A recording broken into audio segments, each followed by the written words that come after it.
Hello दोस्तों, good morning. I am Rahul from Lucknow. Welcome to my YouTube channel. दोस्तों, आप सब कैसे हैं? पहले तो सभी मेरे भी जितने यूट्यूब फैमिलीज़ है, इंस्टा फैमिली और आपका फेसबुक फैमिली है, सभी को मैं धन्यवाद कहता हूं कि आप लोगों ने इतना प्यार दिया, इतना सम्मान दिया। और आज यहाँ जिस मुकाम पे मैं हूं, आप लोगों का अगर हाथ नहीं होता, साथ नहीं होता, तो शायद ये पॉसिबल नहीं होता। तो आप सभी लोगों को मैं धन्यवाद कहता हूँ, दिल से आप लोगों को धन्यवाद कहता हूँ। और थैंक गॉड कि ईश्वर ने मुझे इस लायक बनाया जो आज मैं आप लोगों की यहाँ लखनऊ में बैठ के, और कोई दिल्ली हो, मुंबई हो, झारखंड हो, चेन्नई हो, सभी लोगों की मैं मदद कर पा रहा हूँ। वो भले ही ऑनलाइन मदद कर पा रहा हूँ लोगों को वीडियोस के जरिए से, और कुछ लोग मेरे पास आते भी हैं। तो मैं कोशिश करता हूँ बेटर से बेटर करने के लिए। बहुत सारे लोगों की कॉल आ रही थी, कमेंट आ रहे थे कि सर आप छोटी गाड़ी की वीडियोज़ हमेशा डालते हैं, सेंट्रो की, ऑल्टो, कोई वैगनार की, कोई बड़ी गाड़ी की वीडियो डाली, जैसे होंडा सिटी हो गई सिडॉन में, या वरना हो गई, या टोयोटा कोरोला हो गई, या तो ऐसी आज गाड़ी में लेके आया हूँ आप लोगों के लिए, होंडा सिटी और कोरोला और आपका वरना से मिलती जुलती, जो कि है आप लोग सभी लोग जानते होंगे। ये है आपका सियाज, मारुति की सियाज गाड़ी है, और ज़बरदस्त गाड़ी है, और डीजल गाड़ी है। ये डीजल गाड़ी का एक अलग ही अपना रुतबा होता है, और एक अलग ही पावर होती है इंजन की। और आप देख सकते हैं गाड़ी की जो लंबाई है वो करीब करीब इसके फ्रंट बम्पर से और बैक साइड वाले बम्पर का जो है वो करीब 15 फीट की गाड़ी है ये, और अलॉय है, टॉप मॉडल गाड़ी है। तो दोस्तों, आज मैं आपको बताऊंगा कि सिडॉन गाड़ी को कैसे चलाना चाहिए। दोस्तों, पहली चीज़ तो देखो, आप लोग वीडियोस को लाइक ज़रूर करिएगा, शेयर ज़रूर, क्योंकि बारिश में मैं वीडियो शूट कर रहा हूँ आप लोगों के लिए, क्योंकि गाड़ी चली जाएगी शाम तक, ये इस वजह से मैं वीडियो शूट कर रहा हूँ। तो वीडियो लाइक ज़रूर करिएगा अगर वीडियो आपको पसंद आती है, क्योंकि वीडियो बनाने में बहुत मेहनत लगती है, बहुत एनर्जी लगती है, फिर व्यूज़ नहीं आते हैं और लाइक नहीं होते, तो फिर मन नहीं करता है वीडियो बनाने का। तो आज मैं आपको बताऊंगा कि अगर आपके पास सिडॉन गाड़ी है, या आप लेना चाहते हैं, या ले रखी है, और आपको चलाने में दिक्कत आती है, क्योंकि एक्सयूवी चलाने में बहुत आसानी होती है, क्योंकि उसमें बोनट दिखता है पूरा। लेकिन जब बात आती है सिडॉन गाड़ी की, तो सिडॉन गाड़ी का जो ये बोनट है, अगर आप इसको देखेंगे ना यहाँ से, तो इसकी लंबाई है बोनट, तो सिडॉन गाड़ी का बोनट हमें नहीं दिख पाता है, तो हमें अंदाज़ा नहीं मिल पाता है, ये क्लियर नहीं हो पाता है कि जो गाड़ी का आगे नेम प्लेट है वो कितना आगे है। और एक्सयूवी में क्या होता है कि हमें बोनट पूरा ग्राउंड क्लियर दिखता है। तो आज मैं आपको बताऊंगा दोस्तों कि इस गाड़ी को कैसे चलाना चाहिए और किन किन बातों का ध्यान देना चाहिए। तो वीडियो में बने रहिएगा कि किस तरीके से इसको हमको चलाना है, और कार को चलाने से पहले किन किन बातों का ध्यान देना है। आज सारे डाउट्स आपके क्लियर हो जाएंगे। तो कैमरामैन, एक बार गाड़ी को पूरा चारों तरफ से दिखा दीजिए कि गाड़ी की जो लंबाई है और चौड़ाई है, ये 15 फीट की गाड़ी है, और इसकी जो लंबाई है,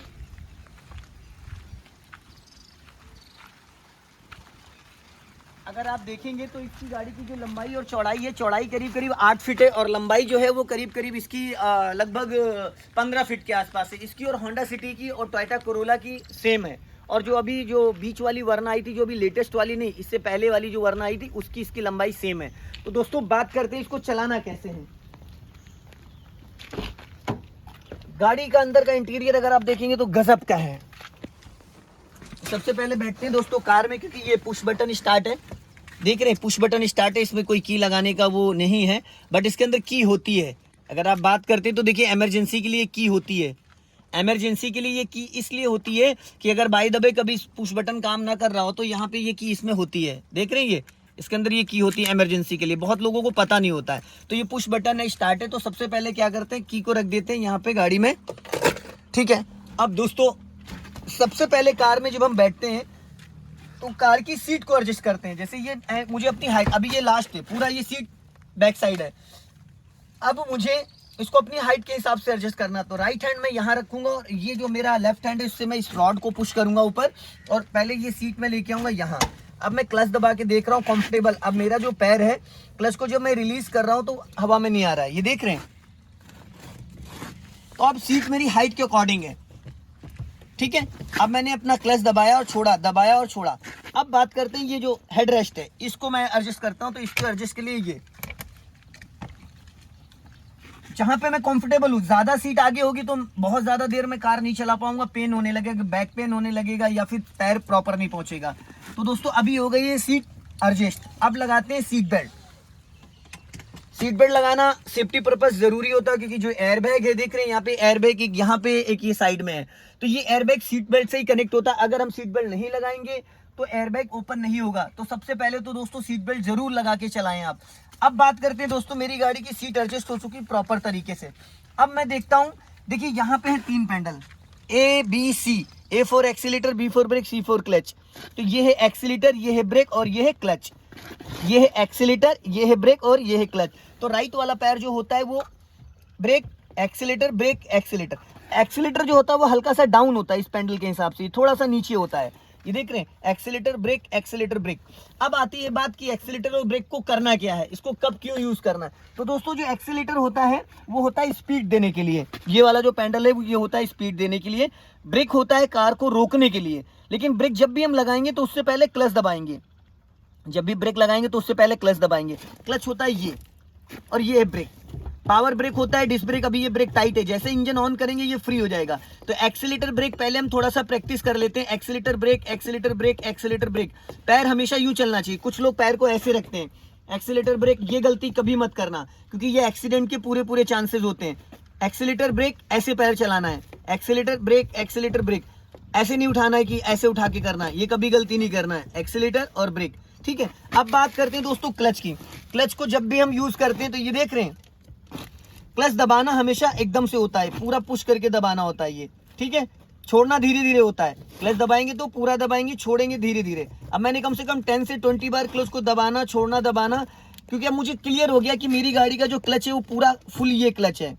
और जब मैं रिलीज कर रहा हूँ तो एडी मेरी वही है, पंजा सिर्फ ऊपर आ रहा है। फिर मैंने पैर ऊपर किया ये, तो ये क्लच को मैंने दबाया, छोड़ा। तो दोस्तों ABC ये हो गया, A और B, ठीक है। ये देख रहे हैं आप, ये मैंने पूरा क्लच दबाया यहाँ पे और ये रिलीज किया मैंने, ये पूरा फुल क्लच दबाया और ये रिलीज किया। तो क्लच का दबाने का जो तरीका ये है और रिलीज करने का तरीका ये। कुछ लोग पैर ऊपर खिसका देते हैं, ये देखो, ये नहीं, हमेशा टो वाला पॉइंट होना चाहिए। तो क्लच बहुत इजीली आपसे दबेगा और रिलीज होगा। अब बात करते हैं ब्रेक वाले पैर की। ये एक्सीलेटर ब्रेक, एक्सीलेटर ब्रेक, ये पैर ऐसे चलना चाहिए वी शेप में, हमेशा वी शेप में ये, ठीक है। अब बात करते हैं दोस्तों इसके गियर के बारे में, कि गियर को कब और क्यों यूज करना है, कैसे यूज करना है। तो गियर के लिए आपको पहले गियर की प्रैक्टिस करनी है। तो गियर की प्रैक्टिस के लिए हमें क्या करना है, सबसे पहले तो दोस्तों बिना क्लच दबाए गियर नहीं लगता है, बिना क्लच दबाए गियर नहीं लगता है। तो उसके लिए हमें क्या करना होगा, पहले दबाना है क्लच, उसको कर लेते हैं हम बंद, ठीक है, क्योंकि बारिश हो रही है दोस्तों। तो ये देख रहे हैं, ये गियर है। अब मैंने दबाया पूरा क्लच। एक चीज और, जो भी न्यू बिगिनर होते हैं वो सोचते हैं कि गाड़ी का इंजन ऑफ है तो हम बिना क्लच के गियर की प्रैक्टिस कर सकते हैं। कतई नहीं करना है दोस्तों, गियर बॉक्स खराब हो जाएगा। इंजन ऑफ हो या ऑन हो, क्लच दबाना वेरी इंपॉर्टेंट। तो ये हम करते हैं गियर की practice, first, second, third, fourth, fifth और रिवर्स। ये पहला गियर, दूसरा, ठीक है। ये अगर आप बात करते हैं तो ये गियर लीवर है। अब ये बहुत स्मूथ है, देखो, ये हल्का सा इस बार इधर लेफ्ट जा रहा है और हल्का सा ये राइट जा रहा है। इसको अगर ध्यान देंगे तो ये हल्का लेफ्ट जा रहा है और हल्का राइट जा रहा है। अभी जो ये डायरेक्शन इसकी है, ये थर्ड और फोर्थ की डायरेक्शन है। अब ये इसको हल्का सा हम पुश करेंगे इस साइड, ये पुश करके रोके रहना। अब ऊपर कर दिया, ये हो गया फर्स्ट गियर। फिर उसी डायरेक्शन में वापस आएंगे, ये न्यूट्रल हो गया। न्यूट्रल पे जैसे हम छोड़ेंगे तो अपने आप ये थर्ड की डायरेक्शन पे आ जाता है, देखो ये। फिर इसको इधर करेंगे और ये सेकंड गियर हो गया। फिर वापस उसी डायरेक्शन में न्यूट्रल। अब थर्ड में ऊपर जाएंगे, फिर ये न्यूट्रल, फिर ये फोर्थ, फिर ये न्यूट्रल, ये पूरा फिफ्थ, फिर ये न्यूट्रल और ये रिवर्स। तो दोस्तों बात करते हैं, अभी हमें फिफ्थ और थर्ड फोर्थ की जरूरत नहीं है, अभी हमें जरूरत है फर्स्ट और सेकंड गियर की। तो हमें सबसे पहले फर्स्ट और सेकंड समझना है। लेफ्ट दबा के पहला गियर, फिर उसी डायरेक्शन में न्यूट्रल, फिर लेफ्ट दबा के नीचे सेकंड गियर, फिर ये न्यूट्रल, फिर ये न्यूट्रल, फिर लेफ्ट जाके ऊपर फर्स्ट गियर, फिर ये न्यूट्रल, फिर लेफ्ट दबा के डायरेक्शन न्यूट्रल, फिर ये लेफ्ट दबा के नीचे डाउन करोगे सेकंड गियर, फिर ये न्यूट्रल। हमेशा आपको पहले और दूसरे गियर की ज्यादा प्रैक्टिस कर लेना है।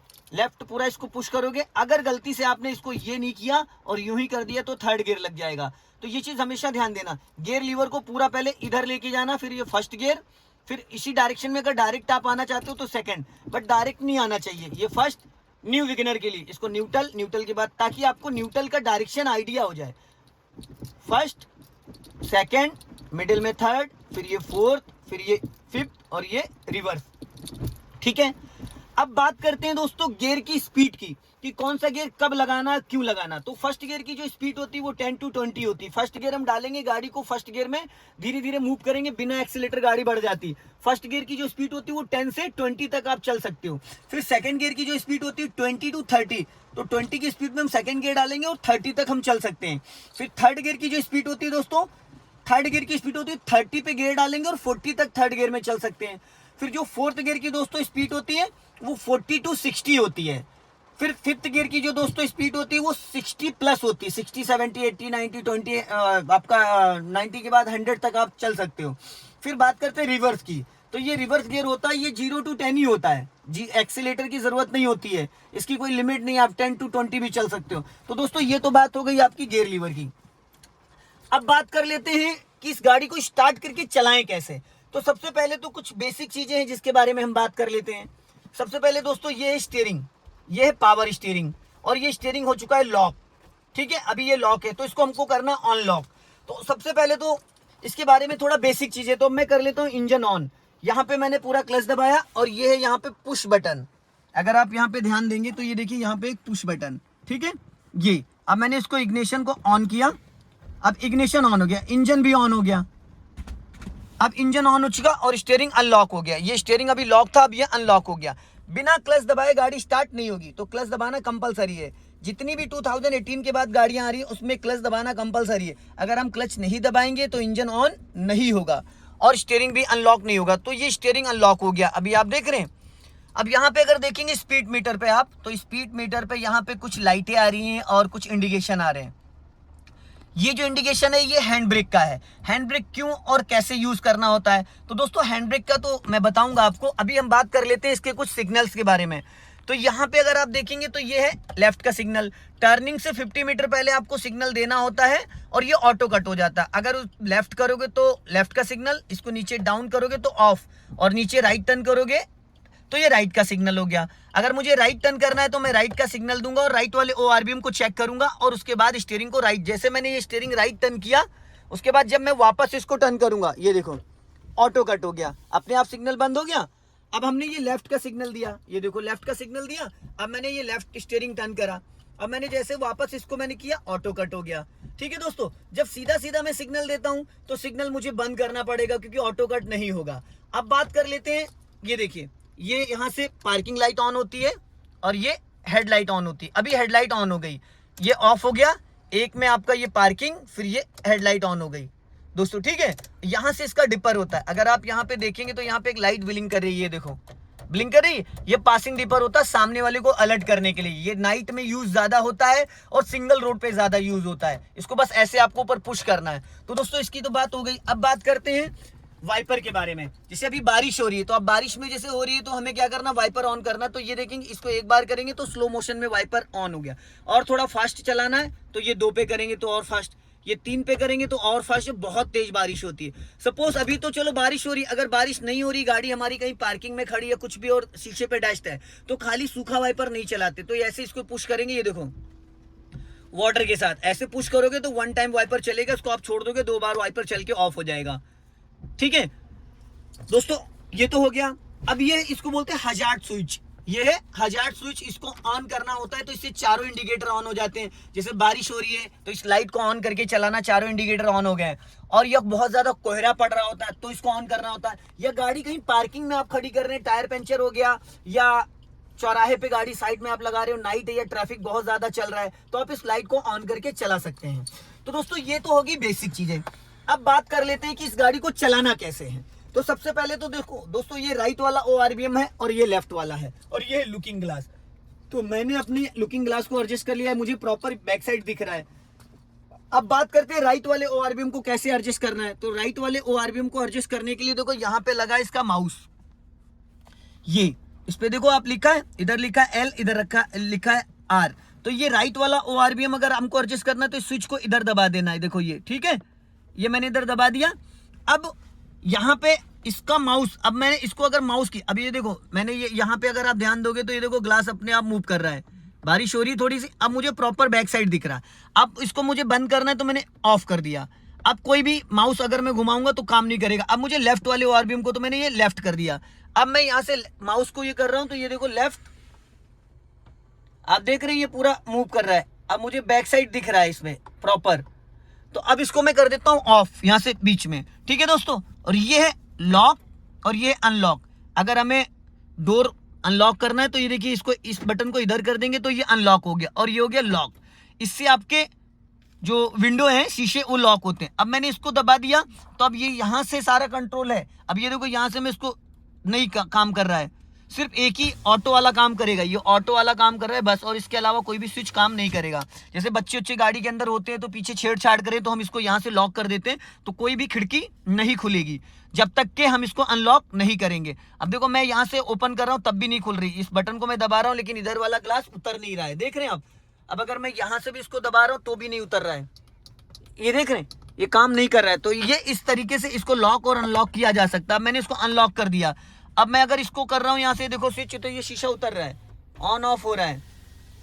तो बहुत सारे लोगों को नहीं पता होता स्विच के बारे में, ये देखो काम कर रहा है। ठीक है दोस्तों, अब बात करते हैं हम इसको चलाने की।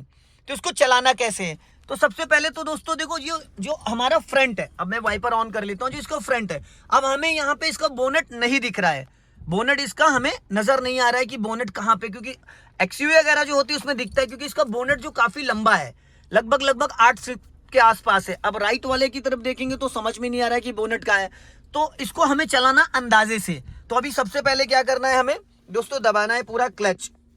ये मैंने दबाया पूरा क्लच, राइट वाला पैर मेरा ब्रेक पे, और मैंने यहाँ पे लगा दिया फर्स्ट गियर लगाया। और ये हैंड ब्रेक यहाँ पे देखो सिंबल आ रहा है, ये रेड वाला जो सिंबल है ये हैंड ब्रेक का है। अब मुझे इसको करना अनलॉक, तो पहले मैंने इसको ऊपर उठाया फिर इस बटन को पुश किया। कुछ लोग क्या करते हैं ऐसे इसको अनलॉक करने की कोशिश करते हैं बट वो हो नहीं पाता। तो सबसे पहले हमको इसको ऊपर की तरफ, ये जो है इसको ऊपर ऐसे उठाना है, फिर इस बटन को पुश करना है, बस ये आसानी से अनलॉक हो जाएगा। लॉक करने के लिए बस ऐसे उठाना है, ठीक है। तो ये अनलॉक हो गया। अब मैं डालता हूं फर्स्ट गियर, ये हो गया फर्स्ट गियर। अब फर्स्ट गियर में मुझे करना क्या है, मैंने फर्स्ट गियर डाल दिया। अब मैं धीरे धीरे क्लच को रिलीज करूंगा। मेरा राइट वाला पैर जो है वो है ब्रेक पे और लेफ्ट वाला क्लच पे। अब मैंने दे दिया राइट का सिग्नल। अब मैंने सिग्नल दिया और मेरी जो स्टीयरिंग है बहुत ही लाइटली है, मैंने धीरे से क्लच को छोड़ा, राइट वाला पैर मेरा ब्रेक पे है और वापस मैंने फिर पूरा क्लच दबा लिया। नए जो ड्राइवर होते हैं, न्यू बिगिनर होते हैं, उनको गाड़ी चलाना नहीं, उनको 10 से 15 मिनट पहले इसी की प्रैक्टिस करना है।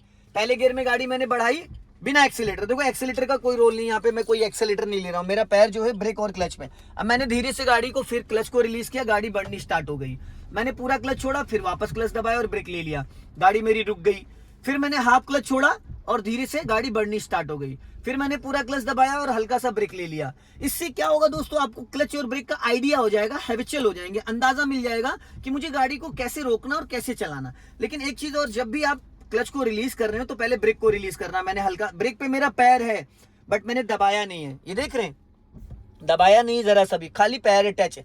अब मैंने धीरे से क्लच को रिलीज किया और गाड़ी धीरे धीरे बढ़नी स्टार्ट हो गई, ये देख रहे हैं यहाँ पे। अब मैंने इसको राइट टर्न करना है तो मैंने राइट का सिग्नल देके और एक राउंड मैंने सिर्फ घुमाया, 2 राउंड नहीं। अब मैंने स्टीयरिंग सीधा कर दिया, ये एक राउंड पूरा सीधा हो गया। फिर मुझे इसको रोकना है तो मैंने पूरा क्लच दबाया और धीरे से ब्रेक ले लिया। वैसे तो हमें लेफ्ट और राइट वाले ओआरबीएम को देखना होता, लेकिन दोस्तों यहाँ पे कोई है नहीं तो घबराने की जरूरत नहीं है। आप अगर बिगिनर है तो आप किसी ग्राउंड में या खाली जगह में पहले 2-4 दिन प्रैक्टिस करें। अब मैंने फिर वापस पूरा क्लच दबाया और ब्रेक ले लिया, गाड़ी रुक गई। फिर मैंने ब्रेक छोड़ा और धीरे से क्लच को रिलीज किया, गाड़ी बढ़नी स्टार्ट हो गई। फिर मैंने पूरा क्लच दबाया और फिर ब्रेक ले लिया हल्का सा, क्योंकि ये 4 डिश है, चारों इसके डिश है तो हल्का सा ही ब्रेक लगाना होता है। मैंने फिर ब्रेक को छोड़ा और धीरे से क्लच छोड़ा और गाड़ी बढ़नी स्टार्ट हो गई। अब मुझे यहाँ से जाना है राइट, तो मैंने राइट का सिग्नल दिया और एक बार हॉर्न दे दिया। अब मैंने राइट देखा और लेफ्ट देखा, मैंने ये धीरे से स्टीयरिंग का एक राउंड घुमाया है सिर्फ, देखो एक से ज्यादा नहीं। अब मैंने वापस धीरे धीरे स्टीयरिंग को कर दिया सीधा, ये एकदम स्टीयरिंग जो है ना वो 3 और 9, ये चीज आप देख रहे हैं, ये हमेशा इससे, कुछ लोग ऐसे स्टीयरिंग पकड़ते हैं, कुछ लोग ऐसे नहीं।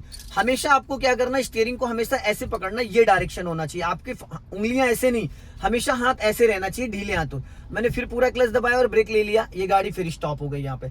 तो दोस्तों जब आप फर्स्ट गियर में गाड़ी को रोकना बढ़ाना सीख लेते हैं ना, तो उसके बाद आपको आइडिया हो जाता है क्लच का। अब मैं फिर यहाँ पे क्लच को रिलीज कर रहा हूँ और अब मैं फिर गाड़ी को रोकूंगा, पूरा क्लच लिया, ब्रेक लिया। बट यहाँ पे अब इस बार मैं इसको न्यूट्रल करूंगा, मैंने न्यूट्रल कर दिया। अब मैं क्लच और ब्रेक को रिलीज कर सकता हूँ। अब मेरी गाड़ी का इंजन ऑन है बट गाड़ी मेरी चल नहीं रही। फिर मैंने पूरा क्लच दबाया और ये जैसे क्लच मैंने छोड़ा वापस गाड़ी मूव करनी। और एक चीज और दोस्तों, क्योंकि ये लेटेस्ट वाली गाड़ी है तो इसमें जैसे भी देखो मैंने क्लच दबाया और गाड़ी को रोक दिया, मैंने न्यूट्रल कर दिया। जैसे मैंने न्यूट्रल करा और क्लच छोड़ा, इंजन ऑफ हो गया, इंजन ऑटोमेटिक अपने आप ऑफ हो गया। यहाँ देख रहे हैं इंजन गाड़ी का ऑफ हो चुका है।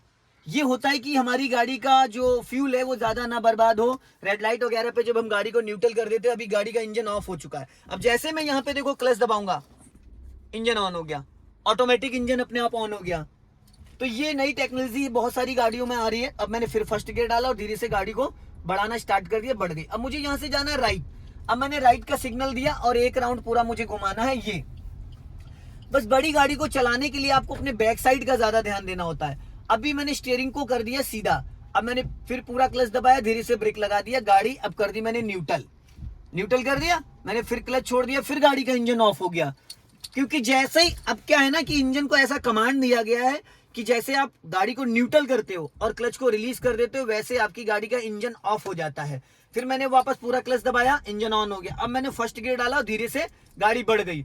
बट ये दोस्तों डीजल गाड़ी है तो इसको हम ना सेकंड गियर में भी उठा सकते हैं। जैसे अभी मैंने पूरा क्लच दबाया और मैंने डायरेक्ट सेकंड गियर कर दिया। अब ये देखो धीरे धीरे मैंने क्लच छोड़ा, कोई एक्सीलेटर मैंने नहीं लिया। यहाँ पे ये धीरे धीरे अपने आप गाड़ी बढ़ रही है। सेकंड गियर में गाड़ी अपने आप बढ़ रही है, बट स्पीड इसकी ज्यादा बढ़ गई है, स्पीड इसकी। अब मुझे जाना है राइट, मैंने राइट वाला पैर ब्रेक पे रखा। बट डीजल गाड़ी में जब राइट टर्न कर रहे हैं, लेफ्ट टर्न कर रहे हैं, तो हम हाफ क्लच दबा लेते हैं ताकि गाड़ी का इंजन पूरी तरीके से एक्टिव ना रहे, 50% फ्री हो जाए। अब मैंने फिर पूरा क्लच दबाया और ब्रेक ले लिया।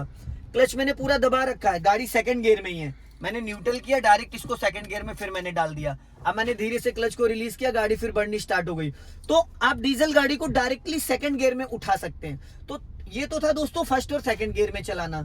अभी बात करते हैं इसको रिवर्स करने की। गाड़ी का इंजन फिर ऑफ हो चुका है क्योंकि मैंने क्लच रिलीज कर दिया तो वो ऑफ हो गया। मैंने वापस पूरा क्लच दबाया, इंजन ऑन हो गया पूरा। इसको कर देते हैं रिवर्स। अब मुझे देखना अपने लेफ्ट वाले आरपीएम में, बट यहाँ पे कैमरा ऑन हो गया है तो इसमें बैक करना बहुत इजी है। अब मुझे देखो, ये मैंने जो कैमरा ऑन हो गया, ये मैंने राइट वाला पैर ब्रेक पे, लेफ्ट वाला, मैं अपने राइट में और लेफ्ट में भी देख रहा हूँ। और ये चीज आप देख रहे हैं ना, ये लाइन जो है इसके बगल वाला जो एरिया है ये समझना। और ये रेड वाली जो लाइन है, ये रेड वाली लाइन का मतलब है कि इसके आगे आपको नहीं जाना। अब जैसे कि मैं इसको बैक कर रहा हूँ, मुझे बैक में सीधा सीधा जाना है, ठीक है। मुझे पूरा क्लियर यहाँ पे दिख रहा है कि मेरे पीछे क्या है क्या नहीं है। पूरा क्लच नहीं रिलीज करना होता, बैक में कम ही करना होता है। स्टीयरिंग का डायरेक्शन ये देखिए, स्टीयरिंग जो है ये एकदम सीधा रहना चाहिए। अगर मैं स्टीयरिंग इधर घुमाऊंगा तो गाड़ी का बैक साइड वाला हिस्सा इधर चला जाएगा। अगर आप यहाँ देखेंगे तो देखिए, नोटिस करेंगे तो। और ये अगर मैं इधर घुमाऊंगा तो ये इधर की तरफ मूव करेगा बैक हिस्सा। तो अभी मुझे जाना है सीधा। तो अब दोस्तों करना क्या है, इसको मैंने फिर रोक दिया। अब मैं इसको लेके जाता हूँ थोड़ा सा आगे। अब मैंने इसको आपको पहले दूसरे तीसरे गियर में चला के दिखाऊंगा। ये डाला मैंने पहला गियर, ये कर दिया सेकंड गियर, राइट का दिया मैंने सिग्नल। अब यहाँ से मैंने टर्न करना है तो राइट का सिग्नल देके मैंने इसको टर्न कर दिया। ये अब मैंने फिर यहाँ से आपको राइट का मैंने सिग्नल दिया और अपना लेफ्ट देखा, राइट देखा, और इसको मैंने वापस थोड़ी स्पीड बढ़ाई। अब मैंने यहाँ पे कर दिया थर्ड गियर। ये देखो थर्ड गियर की जो स्पीड है 30 to 40 है। 100 मीटर पहले मैंने सिग्नल दिया राइट का, वापस राइट वाला पैर मेरा ब्रेक पे है क्योंकि गड्ढा आ गया, मैंने वापस सेकंड गियर कर दिया यहाँ पे। फिर मैंने राइट वाला पैर ब्रेक पे रखा और टर्निंग पे मेरी नजर राइट वाले आरपीएम पे, ये मैंने स्पीड बढ़ाई और यहाँ पे मैंने कर दिया थर्ड गियर। ये और यहाँ पे कट आ रहा था तो मैंने हॉर्न दिया ताकि लेफ्ट राइट से कोई आ ना जाए। थोड़ी सी मैंने स्पीड बढ़ाई यहाँ पे। अब मुझे यहाँ से जाना है लेफ्ट, ब्लाइंड टर्न है, मैंने लेफ्ट का सिग्नल दिया और गाड़ी को कर लिया मैंने सेकंड गियर में। जब गाड़ी का हिस्सा, अब अगर आप देखेंगे ना, देखो इधर पोल है, ये देख रहे, ये पोल है और ये लेफ्ट वाला मेरा ORBM है। अब गाड़ी मोड़नी कैसे है, नए लोगों को ये नहीं पता चल पाता कि गाड़ी कितनी निकलने के बाद हमें गाड़ी को मोड़ना चाहिए। तो ये चीज मैं आपको बहुत बारीकी से बताऊंगा कि देखिए जो गाड़ी का जो हिस्सा होता है, जैसे इसका जो आगे का बोनेट है, कम से कम गाड़ी का हिस्सा, छोटी गाड़ी ऑल्टो सेंट्रो वगैरह इतनी गाड़ी निकल जाए उसके बाद आप टर्न कर सकते हो। बट इस गाड़ी का जो हिस्सा है वो इतना निकलना चाहिए, ये पोर्शन निकलने के बाद। अब देखो मैंने गाड़ी अभी थोड़ी आगे और ले गया। अब जब मैं टर्न कर रहा हूं तो ये देखो मेरी गाड़ी का हिस्सा कितना आगे निकल गया। अब जो स्पेस है, अगर आप देखेंगे, बात करते हैं स्पेस का, तो मैं आपको बाहर निकल के दिखाता हूँ इस गाड़ी का जो स्पेस है वो कितना है और कैसे हमें इस चीज का करना है। बाहर निकल के मैं आपको दिखाता हूँ। ये वाला एरिया अगर आप देखेंगे ये चीज जो है ना, ये इसकी जो डिग्गी है, बहुत सारे लोग क्या करते हैं, इसको बहुत पास से मोड़ देते हैं जिसकी वजह से ये हिस्सा टकरा जाता है। ये वाला पोर्शन जो है, टायर का मूवमेंट आप देख रहे हैं, टायर मैंने पूरा भी नहीं टर्न किया है। इतना पोर्शन निकलने के बाद ही आप टर्न करेंगे। जिस कंडीशन से, थोड़ा सा पीछे जाओ, जिस कंडीशन से टर्न करेंगे, जो ये पोल है, इस पोल की जो गैपिंग है, इस पोल की स्क्रीनशॉट ले लेंगे, पोल की जो गैपिंग है, ये चीज़ समझना बहुत ज़रूरी है। कुछ लोग क्या करते हैं, आधी गाड़ी निकलती है जिसकी वजह से टर्न कर देते हैं और ये वाला हिस्सा जो है, ये वाला पॉइंट यहाँ पे टकरा जाता है, पूरा रगड़ जाता है। तो जब आप थोड़ा सा मार्जिन लेके टर्न करेंगे, अगर थोड़ा सा मार्जिन लेके टर्न करेंगे, अब अगर मैं इसको टर्न करता हूँ तो ये जो टायर है वो बस बहुत से बहुत आएगा तो यहाँ पे आएगा। अगर पूरी गाड़ी में टर्न करूँगा तो ये यहीं पे आएगा, यहीं पे खड़े रहना बाहर थोड़ा जाके। मैं आपको टर्न करके दिखाता हूँ तो आप देखेंगे कि गाड़ी का हिस्सा जो है थोड़ा पीछे चलेगा।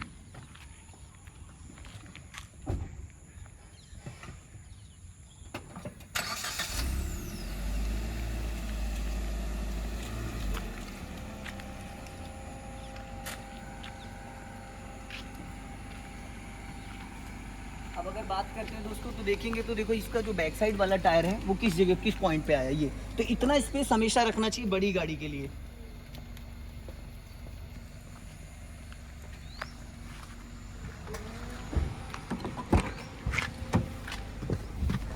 तो जो सिडाउन गाड़ी होती है दोस्तों उसको चलाने में थोड़ा टफ होता है। अब आपको मैं यहाँ से बैक करके दिखाऊंगा कि गाड़ी को बैक कैसे करते हैं। जैसे कि ये देखो यहाँ पे दो गाड़ी खड़ी, एक लेफ्ट में सियाज खड़ी, एक आपका ये आपका देखेंगे डिजायर खड़ी। तो अब यहाँ से मैं इसको बैक करूंगा तो बैक के लिए भी गाड़ी को कैसे बैक में लेके जाना है, किस तरीके से बैक करना है, आप जाके पीछे दिखाइए। यहाँ पे मैं ग्लास खोल ले रहा हूँ इसके, और गाड़ी को कैसे बैक करना है तो मैंने यहाँ पे डाला बैक गियर और गाड़ी मेरी रिवर्स में जाएगी। अगर आप यहाँ पे तो ये इस तरीके से गाड़ी पीछे जाएगी यहाँ पे, और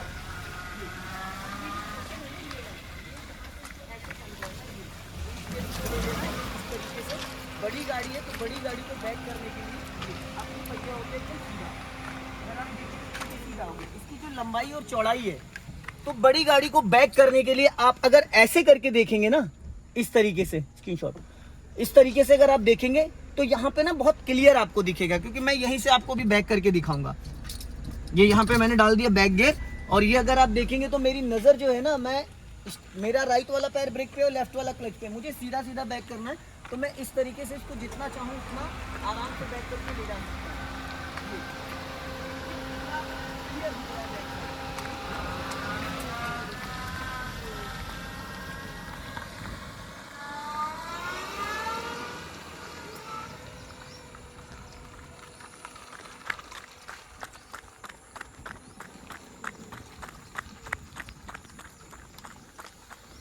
तो दोस्तों आपने देखा कि कार को किस तरीके से चलाना चाहिए।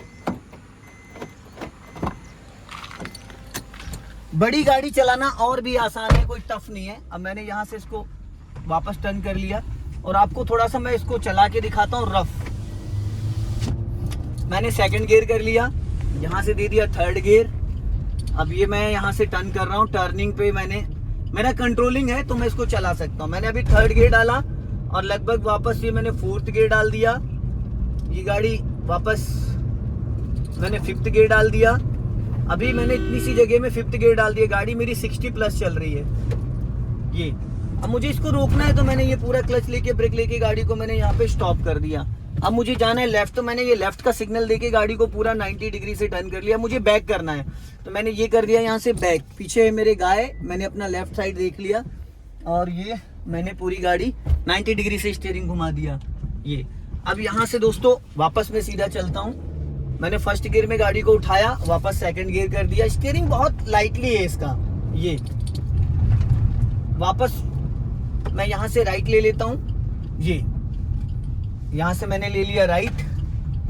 सिडान गाड़ी चलाना भी बहुत आसान है, कोई टफ नहीं है। अब बात करते हैं दोस्तों इसके स्टीयरिंग की। बहुत लोगों के मन में एक चीज आती है ना कि स्टीयरिंग को कैसे कंट्रोल करना है। तो स्टीयरिंग जो है ना दोस्तों, ये है 3 और 9। अब इसको हम अगर राइट, इंजन ऑफ हो चुका है, इसको अगर हम राइट घुमाएंगे तो ये देखो एक राउंड, ये पूरा एक, और ये 1.5 राउंड। ये 1.5 राउंड में स्टीयरिंग लॉक हो गया, पूरा 90 डिग्री से राइट घुमा हुआ है। सीधा करने के लिए आधा राउंड और ये पूरा 1 राउंड। अब ये लेफ्ट घुमाना है तो 1 राउंड ये और ये आधा राउंड। तो दोस्तों स्टीयरिंग का राउंड ये होता है। आई होप दोस्तों आपको ये वीडियो पसंद आई होगी। वीडियो पसंद आए तो लाइक करें, शेयर करें, कमेंट बॉक्स में जरूर बताएं कि वीडियो कैसा लगा। अगले वीडियो में फिर मिलते हैं। जय हिंद, वंदे मातरम।